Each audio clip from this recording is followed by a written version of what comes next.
ಎಷ್ಟೋ ಜನರ ಆತ್ಮಿಕ ಜೀವಿತ ಅರ್ಧಂಬರ್ಧವಾಗಿದೆ. ಎಷ್ಟು ಮಟ್ಟಕ್ಕಾಗಿದೆ? ಅರ್ಧಂಬರ್ಧವಾಗಿದೆ.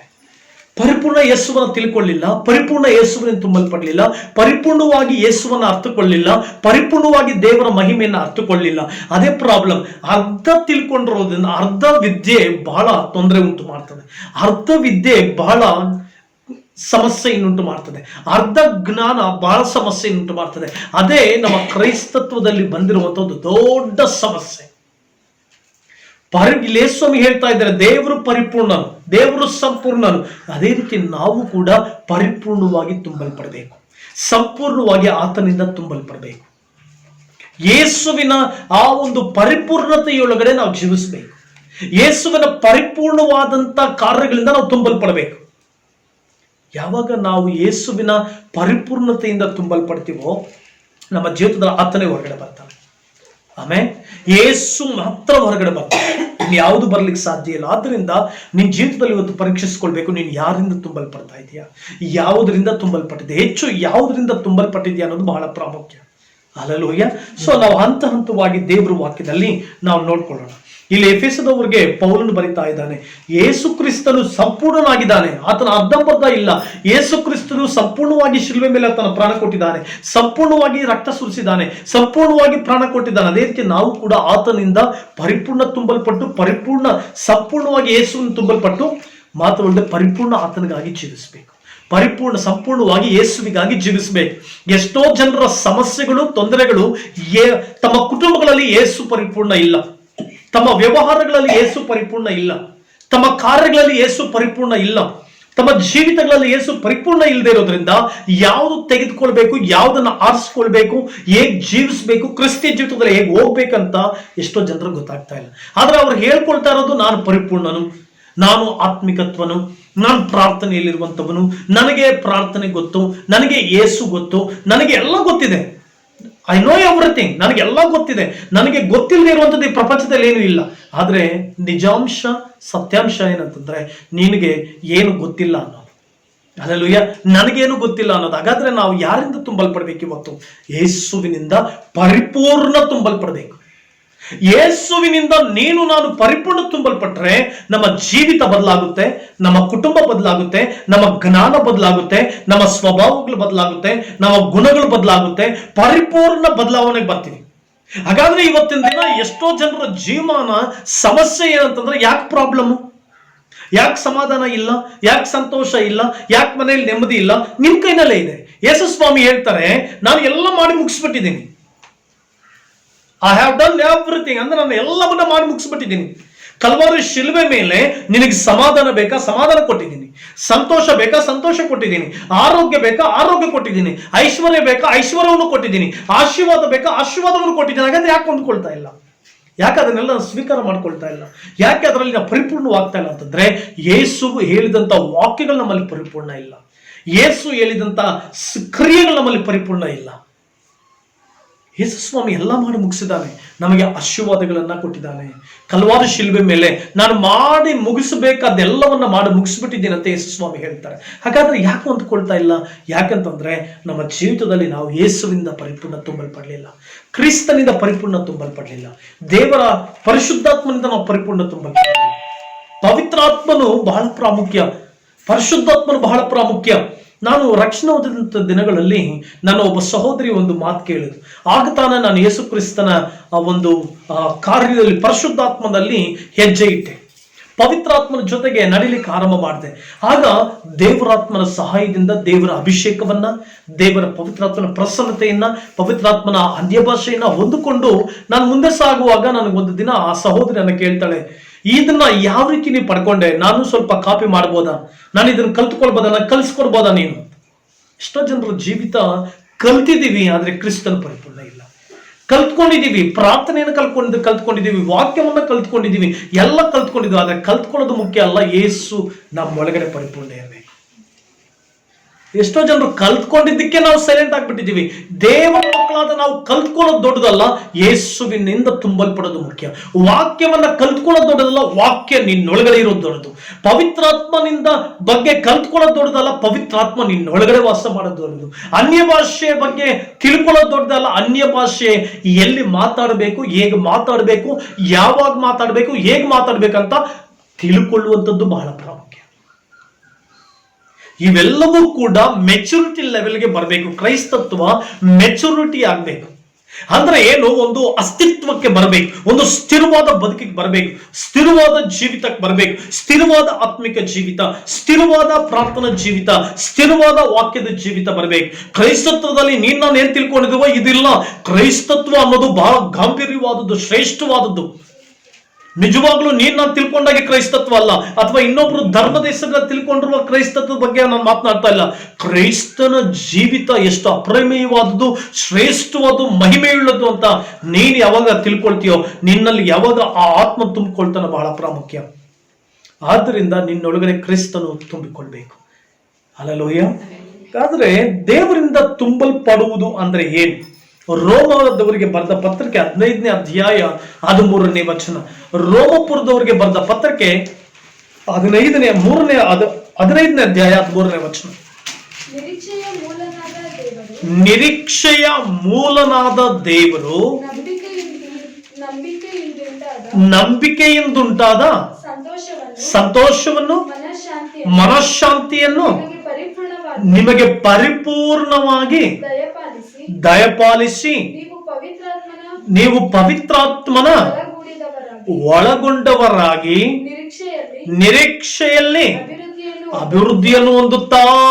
ಪ್ರಿಯ ದೇವರ ಮಕ್ಕಳೇ, ಮೊದಲನೇದಾಗಿ ನಾವು ಪರಿಪೂರ್ಣವಾಗಿರೋದು ದೇವರು ಸಮಾಧಾನದಲ್ಲಿದ್ದಾನೆ. ದೇವರು ಸಮಾಧಾನದಲ್ಲಿದ್ದಾನೆ. ನಾವು ಕೂಡ ಸಮಾಧಾನದಿಂದ ತುಂಬಲ್ಪಡಬೇಕು. ಹಲ್ಲೆಲೂಯಾ. ಎಷ್ಟೋ ಸಾರಿ ನಮ್ಮ ಜೀವನದಲ್ಲಿ ಸಮಾಧಾನ ಇರಲ್ಲ. ನಮಗೆ ಅನೇಕ ಕಡೆಗಳಿಂದ ಈ ದಿನಗಳಲ್ಲಿ ನನಗೆ ಅನೇಕ ಕಡೆಗಳಿಂದ ಫೋನ್ಗಳು ಬರುತ್ತೆ. ಕೆಲವರು ಫಾದರ್ ಅಂತಾರೆ, ಕೆಲವರು ಸ್ವಾಮಿ ಅಂತಾರೆ, ಕೆಲವರು ಪಾಸ್ಟರ್ ಅಂತಾರೆ, ಕೆಲವರು ಅಣ್ಣ ಅಂತಾರೆ. ನನ್ನ ಜೀವನದಲ್ಲಿ ಸಮಾಧಾನ ಇಲ್ಲ, ನನ್ನ ಬದುಕಿನಲ್ಲಿ ಸಮಾಧಾನ ಇಲ್ಲ, ನನ್ನ ಕುಟುಂಬದಲ್ಲಿ ಸಮಾಧಾನ ಇಲ್ಲ. ವೈ? ಯಾಕೆ ಸಮಾಧಾನ ಇಲ್ಲ? ದೇವರು ಸಮಾಧಾನವಾಗಿದ್ದಾನೆ, ದೇವರು ಸಮಾಧಾನದಲ್ಲಿದ್ದಾನೆ. ಆ ದೇವರನ್ನ ಅಂಗೀಕರಿಸಿಕೊಂಡಿರುವಂತ ನಾವು ನಮ್ಮ ಜೀವಿತದಲ್ಲಿ ಯಾಕೆ ಸಮಾಧಾನ ಇಲ್ಲ? ನಮ್ಮ ಕುಟುಂಬದಲ್ಲಿ ಯಾಕೆ ಸಮಾಧಾನ ಇಲ್ಲ? ನಮ್ಮ ಮನೆಗಳಲ್ಲಿ ಯಾಕೆ ಸಮಾಧಾನವಾಗಿ ಜೀವಿಸ್ತಾ ಇಲ್ಲ? ಯೇಸು ಸ್ವಾಮಿ ರೋಮಪುರದವರಿಗೆ ಬರೆದ ಪತ್ರಕ್ಕೆ 15ನೇ ಅಧ್ಯಾಯ 13ನೇ ವಚನದಲ್ಲಿ ಹೇಳ್ತಾನೆ, ಆತನು ಪರಿಪೂರ್ಣನಾಗಿದ್ದಾನೆ, ಸಮಾಧಾನದಲ್ಲಿ ಪರಿಪೂರ್ಣನಾಗಿದ್ದಾನೆ. ದೆನ್ ನಮ್ಮ ಜೀವಿತದಲ್ಲಿ, ನಮ್ಮ ಕುಟುಂಬದಲ್ಲಿ, ನಮ್ಮ ವ್ಯವಹಾರಗಳಲ್ಲಿ ಯಾಕೆ ಸಮಾಧಾನ ಇಲ್ಲ? ನೀನು ಸಮಾಧಾನದಿಂದ ತುಂಬಲ್ಪಡಬೇಕಾಗಿತ್ತು, ನಿನ್ನ ಕುಟುಂಬ ಸಮಾಧಾನದಿಂದ ತುಂಬಲ್ಪಡಬೇಕಾಯಿತು. ಯಾಕೆ ನಿನ್ನೊಳಗಡೆ ಸಮಾಧಾನ ಇಲ್ಲ? ಸಮಾಧಾನದ ಪ್ರಭು ಅಂತ ಆರಾಧಿಸ್ತೀಯಲ್ಲ, ಸಮಾಧಾನದ ಪ್ರಭುವೇ ಅಂತ ಕೂಗ್ತೀಯಲ್ಲ, ಸಮಾಧಾನದ ಯೇಸುವೆ ಅಂತ ಕೂಗ್ತೀಯಲ್ಲ, ನೀನು ಸಮಾಧಾನ ಕೊಡುವನು ಅಂತ ಹೇಳ್ತೀಯಲ್ಲ. ಹಾಗಾದ್ರೆ ನಿನ್ನ ಕುಟುಂಬದಲ್ಲಿ ಯಾಕೆ ಸಮಾಧಾನ ಇಲ್ಲ? ನಿನ್ನ ಮನೆಯಲ್ಲಿ ಯಾಕೆ ನೆಮ್ಮದಿ ಇಲ್ಲ? ನಿನ್ನ ಮನೆಯಲ್ಲಿ ಯಾಕೆ ಸಮಾಧಾನ ಇಲ್ಲದೆ ಜೀವಿಸ್ತಾ ಇದ್ದೀವಿ? ನಿನ್ನ ಮನೆಯಲ್ಲಿ ಯಾಕೆ ಸಮಾಧಾನದ ಬದುಕಿಲ್ಲ? ನಿನ್ನ ಕುಟುಂಬದಲ್ಲಿ ಯಾಕೆ ಗಂಡ ಹೆಂಡತಿ ಮಧ್ಯದಲ್ಲಿ ಸಮಾಧಾನ ಇಲ್ಲ? ತಂದೆ ತಾಯಿಗಳು ಮಕ್ಕಳ ಮಧ್ಯದಲ್ಲಿ ಸಮಾಧಾನ ಇಲ್ಲ, ಮಕ್ಕಳಿಗೂ ತಂದೆ ತಾಯಿ ಮಧ್ಯದಲ್ಲಿ ಸಮಾಧಾನ ಇಲ್ಲ. ಯಾಕೆ ಸಮಾಧಾನ ಇಲ್ಲ? ಪ್ರಿಯ ದೇವರ ಮಕ್ಕಳೇ, ನನ್ನ ಜೀವಿತದಲ್ಲಿ ಸಮಾಧಾನ ಯಾಕಿಲ್ಲ ಅಂತ ನಾವು ನೋಡುವಾಗ ನೀನು ಗಲಿಬಿಲಿ ಅಧೀನದಲ್ಲಿದೀಯ. ಕೊಲಸ್ಸೆ 3ನೇ ಅಧ್ಯಾಯ 15ನೇ ವಚನ ಓದ್ರಿ. ಕೊಲಸದವರಿಗೆ ಬರೆದ ಪತ್ರಕ್ಕೆ 3ನೇ ಅಧ್ಯಾಯ 15ನೇ ವಚನ. ಕೊಲಸದವರಿಗೆ ಬರೆದ ಪತ್ರಕ್ಕೆ 3ನೇ ಅಧ್ಯಾಯ 15ನೇ ವಚನ. ಕ್ರಿಸ್ತನಿಂದಾದ ಸಮಾಧಾನವು ನಿಮ್ಮ ಹೃದಯಗಳಲ್ಲಿ ಯಜಮಾನನಂತಿದ್ದು ತೀರ್ಪು ಹೇಳಲಿ. ನೀವು ಒಂದೇ ದೇಹವು ಸೇರಿದವರಾದುದರಿಂದ ಸಮಾಧಾನದಿಂದಿರುವುದಕ್ಕೆ ಕರೆಯಲ್ಪಟ್ಟಿದ್ದೀರಿ. ಸಮಾಧಾನ ಇರಬೇಕು. ಇವತ್ತು ಎಷ್ಟೋ ಕ್ರೈಸ್ತರ ಮನೆಯಲ್ಲಿ, ನಾನು ಅಕ್ರೈಸ್ತರ ಬಗ್ಗೆ ಮಾತನಾಡ್ತಾ ಇಲ್ಲ, ಯೇಸು ಕ್ರಿಸ್ತ ನಂಬದೇ ಇರುವಂತವ್ರ ಬಗ್ಗೆ ಮಾತನಾಡ್ತಾ ಇಲ್ಲ, ಯೇಸುವನ್ನ ನಂಬಿರುವಂತ ನಮ್ಮ ಜೀವಿತಗಳಲ್ಲಿ ಸಮಾಧಾನ ಇರಬೇಕು.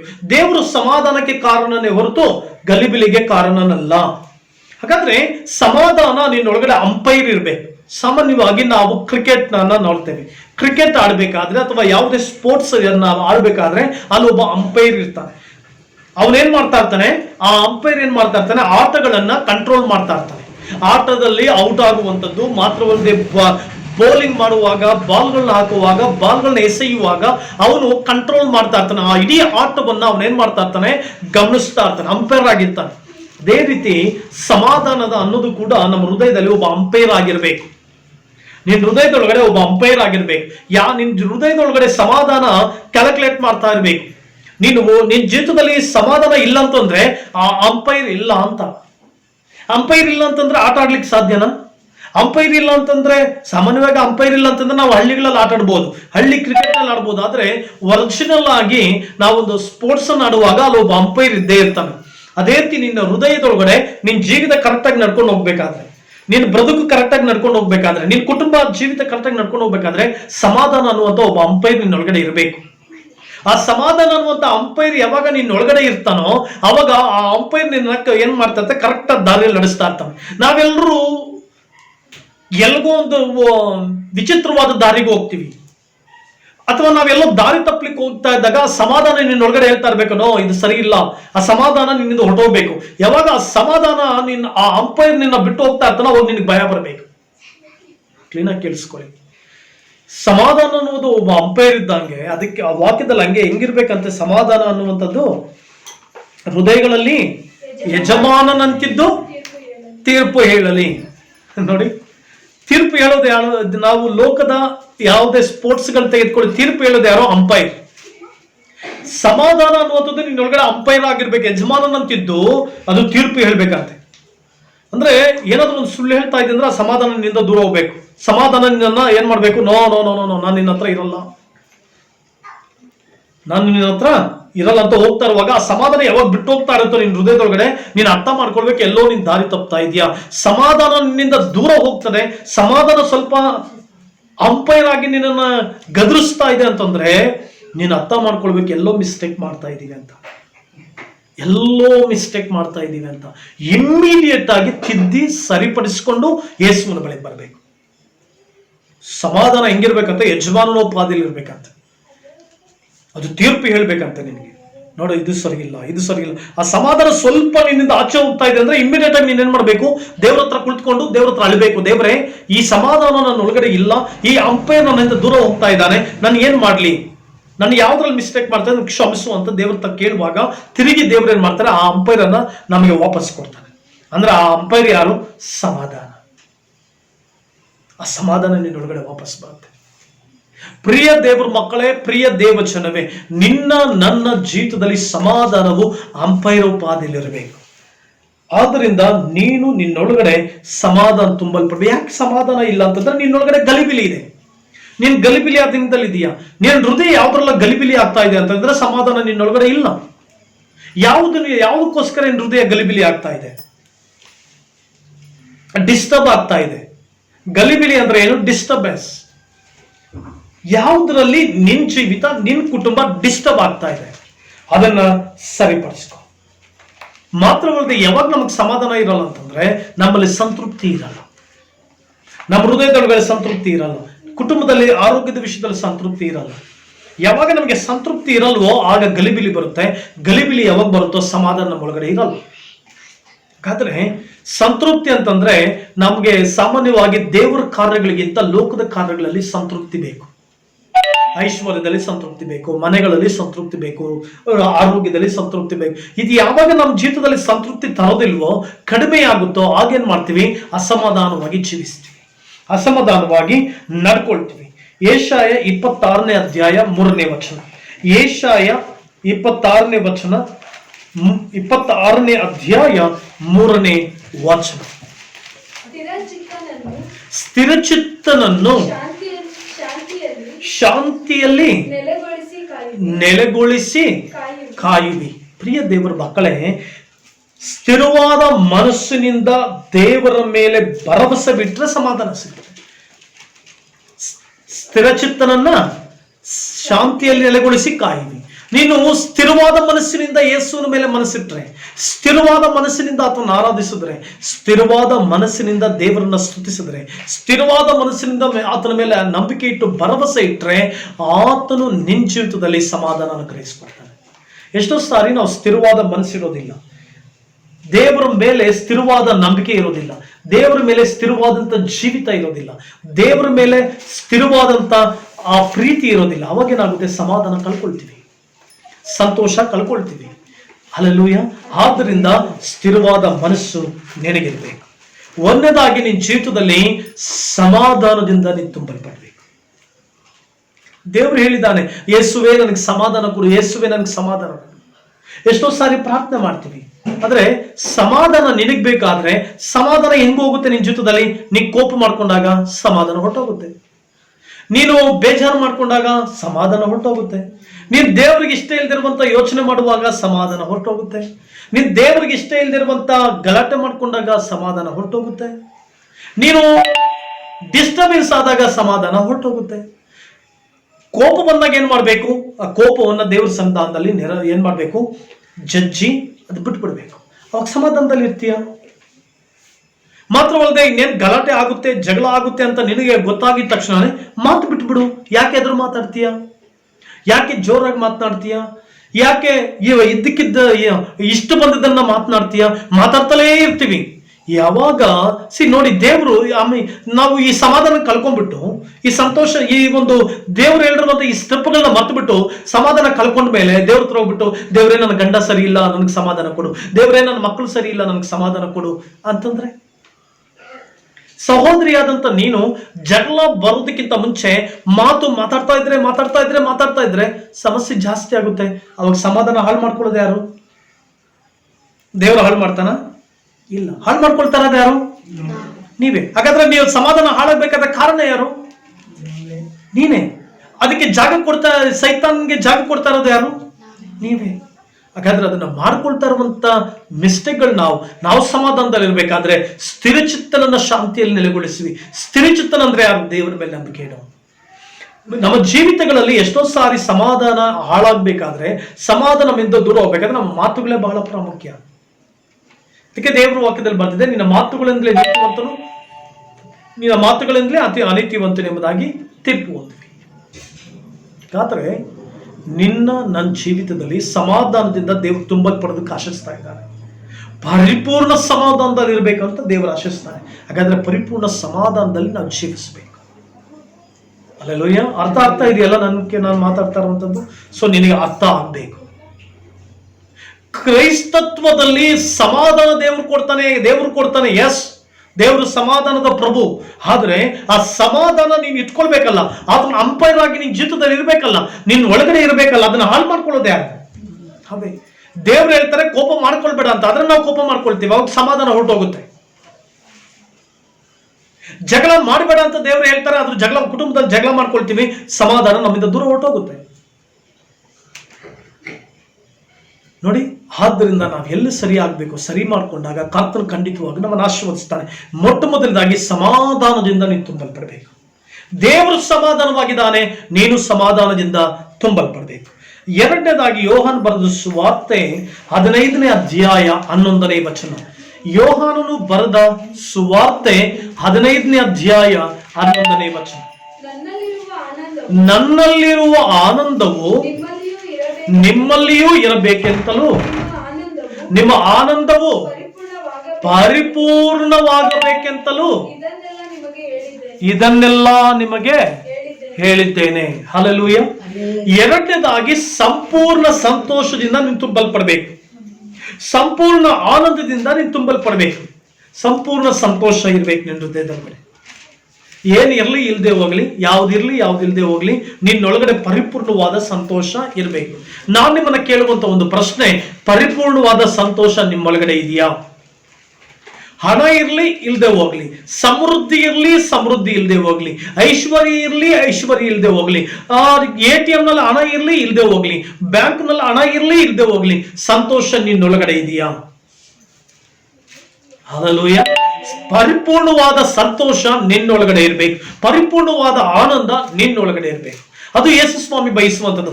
ನನ್ನಲ್ಲಿರುವ ಆನಂದವು ನಿಮ್ಮೊಳಗೆ ಪರಿಪೂರ್ಣವಾಗಬೇಕೆಂತಲೂ ಇದನ್ನೆಲ್ಲ ಹೇಳಿದ್ದಾರೆ. ಹಾಗಾದ್ರೆ ದೇವರಲ್ಲಿರುವಂತ ಸಂತೋಷ ನಿನ್ನೊಳಗಡೆ ಇದೆಯಾ? ದೇವರಲ್ಲಿರುವಂತ ಸಂತೋಷ ನಿನ್ನ ಕುಟುಂಬದಲ್ಲಿ ಇದೆಯಾ? ದೇವರಲ್ಲಿರುವಂತ ಸಂತೋಷ ನಿನ್ನ ಮಕ್ಕಳಲ್ಲಿ ಇದೆಯಾ? ಹಲ್ಲೆಲೂಯಾ. ಹಾಗಾದ್ರೆ ಯಾಕೆ ಸಮಾಧಾನ ಇಲ್ಲ? ಯಾಕೆ ಯಾಕೆ ನಮ್ಮ ಜೀವಿತದಲ್ಲಿ ಸಂತೋಷ ಇಲ್ಲ ಅಂತಂದ್ರೆ ನಾವು ದೇವರಲ್ಲಿ ನೆಲೆಗೊಳ್ಳಲಿಲ್ಲ. 1 ಪೂರ್ವಕಾಲ ವೃತ್ತಾಂತ 16:27. 1 ಪೂರ್ವಕಾಲ ವೃತ್ತಾಂತ 16:27. ಆತನ ಸಾನ್ನಿಧ್ಯದಲ್ಲಿ ಮಾನ ಮಹಿಮೆಗಳು, ಆತನ ಪವಿತ್ರಾಲಯದಲ್ಲಿ ಬಲ ಸಂತೋಷಗಳು ಇವೆ ಅಂತೆ. ಹಾಗಾದ್ರೆ ನಾವು ದೇವರ ಸನ್ನಿಧಾನದಲ್ಲಿ ಜೀವಿಸದೇ ಇರೋದ್ರಿಂದ, ದೇವರ ಸಾನ್ನಿಧ್ಯದಲ್ಲಿ ಬೇರೂರದೇ ಇರೋದ್ರಿಂದ, ದೇವರ ಪ್ರಸನ್ನತೆಯಲ್ಲಿ ಬೇರೂರದೇ ಇರೋದ್ರಿಂದ ನಮ್ಮೊಳಗಡೆ ಸಂತೋಷ ಇಲ್ಲ. ಯೇಸು ಸ್ವಾಮಿ ಹೇಳ್ತಾರೆ, ನನ್ನೊಳಗಿರುವಂತಹ ಆನಂದವು ನಿಮ್ಮಲ್ಲಿ ಇರಬೇಕೆಂತನು. ಇದನ್ನೆಲ್ಲ ನಿಮಗೆ ಹೇಳಿದ್ದೇನೆ. ಹಾಗಾದ್ರೆ ಯೇಸು ಸ್ವಾಮಿ ಯಾಕೆ ನಮ್ಮೊಳಗಡೆ ಸಂತೋಷವನ್ನ ಇಡಬೇಕಂತ ಯೋಚಿಸ್ತಾರೆ ಅಂದ್ರೆ ಅವರಲ್ಲಿ ಸಂತೋಷ ಇದೆ, ದೇವರಲ್ಲಿ ಸಂತೋಷ ಇದೆ.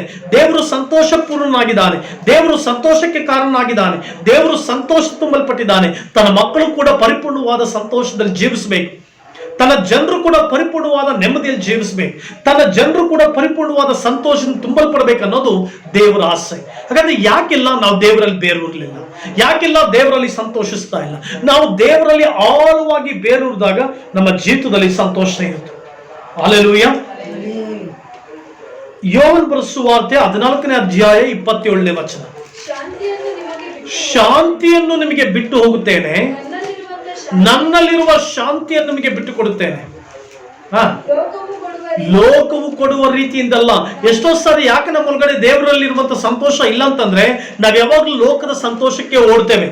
ದೇವರು ಹೇಳ್ತಾರೆ, ನನ್ನ ಸನ್ನಿಧಾನದಲ್ಲಿರೋ ನಾನು ಸಂತೋಷ ಕೊಡ್ತೀನಿ ಅಂತ.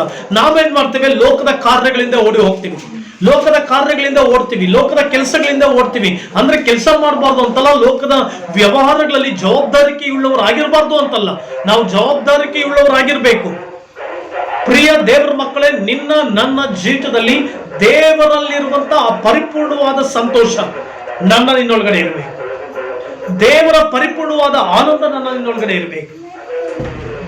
ನನ್ನ ಜೀವಿತದಲ್ಲಿ ಆ ಸಂತೋಷ ಇದೆಯಾ? ಇಲ್ಲ ಅಂತಂದ್ರೆ ನೀನ್ ದೇವರಲ್ಲಿ ಬೇರೂರ್ಲಿಲ್ಲ, ದೇವರು ನಿನ್ನೊಳಗಡೆ ಇಲ್ಲ. ನಿನ್ನ ಜೀವನದಲ್ಲಿ ದೇವರ ಪರಿಪೂರ್ಣವಾದ ಸಂತೋಷದಲ್ಲಿ ಜೀವಿಸಬೇಕು. ಮೂರನೇದಾಗಿ ವಿಮೋಚನ ಕಾಂಡ 34:6. ವಿಮೋಚನ ಕಾಂಡ 34ನೇ ಅಧ್ಯಾಯ 6ನೇ ವಚನ. ಯೆಹೋವನು ಮೋಶೆಯ ಎದುರಾಗಿ ಹೋಗುತ್ತಾ ಪ್ರಕಟವಾಗಿ ಹೇಳಿದ್ದೇನೆಂದರೆ, ಯೆಹೋವ ಕನಿಕರವು ದಯೆಯು ಉಳ್ಳ ದೇವರು, ದೀರ್ಘಶಾಂತನು, ಪ್ರೀತಿಯು ನಂಬಿಕೆಯು ಉಳ್ಳವನು, ಸಾವಿರಾರು ತಲೆಗಳವರೆಗೂ ದಯೆ ತೋರಿಸುವವನು. ಪ್ರಿಯ ದೇವರ ಮಕ್ಕಳೇ, ಮೂರನೇದಾಗಿ ದೇವರು ಕೋಪಿಸುವವನಲ್ಲ, ಬದಲಾಗಿ ಆತನು ತಾಳ್ಮೆಯುಳ್ಳವನು. ನಿನ್ನ ಜೀವಿತ ತಾಳ್ಮೆಯಿಂದ ತುಂಬಲ್ಪಡಬೇಕು. ನನ್ನ ಬ್ರದುಕು ತಾಳ್ಮೆಯಿಂದ ತುಂಬಲ್ಪಟ್ಟಿರಬೇಕು. ಕುಟುಂಬದಲ್ಲಿ ತಾಳ್ಮೆ, ಮನೆಯಲ್ಲಿ ತಾಳ್ಮೆ, ಕೆಲಸಗಳಲ್ಲಿ ತಾಳ್ಮೆ, ಜೀವಿತದಲ್ಲಿ ತಾಳ್ಮೆಯನ್ನ ಅಭ್ಯಾಸಿಸಿಕೊಳ್ಬೇಕು. ತಾಳ್ಮೆಯುಳ್ಳವರಾಗಿ ಜೀವಿಸಬೇಕು, ತಾಳ್ಮೆಯಿಂದ ನಡ್ಕೊಳ್ಬೇಕು. ಎಷ್ಟೋ ಸಾರಿ ತಾಳ್ಮೆಯನ್ನ ಕೆಡಿಸ್ಕೊಳ್ತೇವೆ, ಕುಟುಂಬದಲ್ಲಿ ತಾಳ್ಮೆಯನ್ನ ಕೆಡಿಸ್ಕೊಳ್ತೇವೆ. ತಾಳ್ಮೆ ಕೆಡಿಸ್ಕೊಳ್ಬಾರ್ದು, ತಾಳ್ಮೆ ಇರಬೇಕು. ನಮಗೆ ಮಾತಾಡೋದಕ್ಕಿಂತ ಮುಂಚೆ ತಾಳ್ಮೆ, ಕುಟುಂಬದಲ್ಲಿ ವ್ಯವಹಾರ ಮಾಡೋದಕ್ಕಿಂತ ಮುಂಚೆ ತಾಳ್ಮೆ, ಹೆಂಡತಿ ಆದಂತ ನೀನು ಗಂಡನೊಟ್ಟಿಗೆ ಮಾತನಾಡೋದಕ್ಕಿಂತ ಮುಂಚೆ ತಾಳ್ಮೆ, ಗಂಡ ಹೆಂಡತಿಯೊಂದಿಗೆ ಮಾತನಾಡೋದಕ್ಕಿಂತ ಮುಂಚೆ ತಾಳ್ಮೆ ಇದ್ರೆ ನಾವು ಏನನ್ನಾದರೂ ಸಾಧಿಸಬಹುದು. ಎಷ್ಟೋ ಜನರಿಗೆ ತಾಳ್ಮೆ ಇಲ್ಲ. ತಾಳ್ಮೆ ಇಲ್ಲದೆ ಇರೋದ್ರಿಂದ ಸಮಸ್ಯೆಗಳು. ತಾಳ್ಮೆ ಅಂತಂದ್ರೆ ಶಾಂತತೆ ಇಲ್ಲ. ಯಾಕೆಂದ್ರೆ ನಾವು ದೇವರಿಗಾಗಿ ಕಾಯ್ತಾ ಇಲ್ಲ. ಯಾಕೆ ನಮ್ಗೆ ತಾಳ್ಮೆ ಇರಲ್ಲ ಅಂದ್ರೆ ನಮ್ಗೆ ದೇವ್ರ ಮೇಲೆ ನಂಬಿಕೆ ಇಲ್ಲ. ದೇವ್ರ ಮೇಲೆ ದೇವ್ರಿಗಾಗಿ ಕಾಯಲ್ಲ, ಅವಸರ ಪಟ್ಬಿಡ್ತೀವಿ. ಯಾವಾಗ ಅವಸರ ಪಡ್ತೀವಿ, ತಾಳ್ಮೆಯಿಂದಿರಬೇಕು. ದೇವರು ತಾಳ್ಮೆಯನ್ನ ಎದುರು ನೋಡ್ತಾ ಇದ್ದಾನೆ. ನಿನ್ನ ಜೀವಿತದಲ್ಲಿ ತಾಳ್ಮೆ ಇರಬೇಕು, ನಿನ್ನ ಕುಟುಂಬದಲ್ಲಿ ತಾಳ್ಮೆ ಇರಬೇಕು, ನಿನ್ನ ಮನೆಯಲ್ಲಿ ತಾಳ್ಮೆ ಇರಬೇಕು, ನಿನ್ನ ಕೆಲಸ ಕಾರ್ಯಗಳಲ್ಲಿ ತಾಳ್ಮೆ ಇರಬೇಕು. ಯಾವಾಗ ನಿನ್ನಲ್ಲಿ ತಾಳ್ಮೆ, ಶಾಂತತೆ ಇರೋದಿಲ್ವೋ, ನೀನು ದುಡುಕಿ ಸಮಸ್ಯೆಗಳನ್ನ ಮಾಡ್ಕೊಳ್ತೀಯ. ತಾಳ್ಮೆ ಅಂದ್ರೆ ಏನು? ಕಾಯುವಂಥದ್ದು. ದೇವ್ರಿಗಾಗಿ ಕಾಯ್ಬೇಕು. ನಿನ್ನ ಅದ್ಭುತಕ್ಕಾಗಿ, ನಿನ್ನ ಮನೆಗಾಗಿ, ನಿನ್ನ ಆಶೀರ್ವಾದಗಳಿಗಾಗಿ, ಕಾರ್ಯಗಳಿಗಾಗಿ ದೇವ್ರಿಗೋಸ್ಕರ ತಾಳ್ಮೆಯಿಂದ ಕಾದಿರ್ಬೇಕು. ರೈತ ಬೆಳೆಯನ್ನ ಬೆಳಿತಾನೆ. ಇವತ್ತು ಬೆಳೆಯನ್ನ ಬೆಳೆದುಬಿಟ್ಟು ರಾಗಿಯನ್ನೆಲ್ಲ ಚೆಲ್ಬಿಟ್ಟು ನಾಳೆ ಬೆಳಿಗ್ಗೆ ಹೋಗಿ ನಾನು ರಾಗಿಯನ್ನ ಕುಯ್ಕೊಂಡು ಬರ್ತೀನಿ ಅಂದ್ರೆ ಸಿಗುತ್ತಾ? ಸಿಗಕ್ ಚಾನ್ಸೇ ಇಲ್ಲ. ರಾಗಿಯನ್ನ ಬಿತ್ತಿದ ಮೇಲೆ ಅವನು ಅನೇಕ ದಿನಗಳು ಕಾಯ್ಬೇಕು, ತಾಳ್ಮೆಯಿಂದ ಕಾಯ್ತಾ ಇರ್ತಾನೆ, ತಾಳ್ಮೆಯಿಂದ ಕಾಯ್ತಾ ಇರ್ತಾನೆ. ಫಲ ಬಂದಾಗ ಫಲ ಕೊಯ್ತಾನೆ. ಅದೇ ರೀತಿ ಕ್ರಿಸ್ತಿ ಜೀವಿತದಲ್ಲಿ ಕೂಡ ನಮಗೆ ತಾಳ್ಮೆ ಇರಬೇಕು. ಪ್ರಾರ್ಥಿಸ್ತೀವಿ, ದೇವರೇ ನನಗೊಂದು ಅದ್ಭುತ ಮಾಡುವಂತ ಪ್ರಾರ್ಥಿಸ್ತೀವಿ, ಆರೋಗ್ಯ ಕೊಡುವಂತ ಪ್ರಾರ್ಥಿಸ್ತೀವಿ, ಅತಿಶಯ ಮಾಡುವಂತ ಪ್ರಾರ್ಥಿಸ್ತೀವಿ, ನನಗೊಂದು ಮನೆ ಕೊಡುವಂತ ಪ್ರಾರ್ಥಿಸ್ತೀವಿ, ನನಗೆ ಅದ್ಭುತ ಮಾಡುವಂತ ಪ್ರಾರ್ಥಿಸ್ತೀವಿ.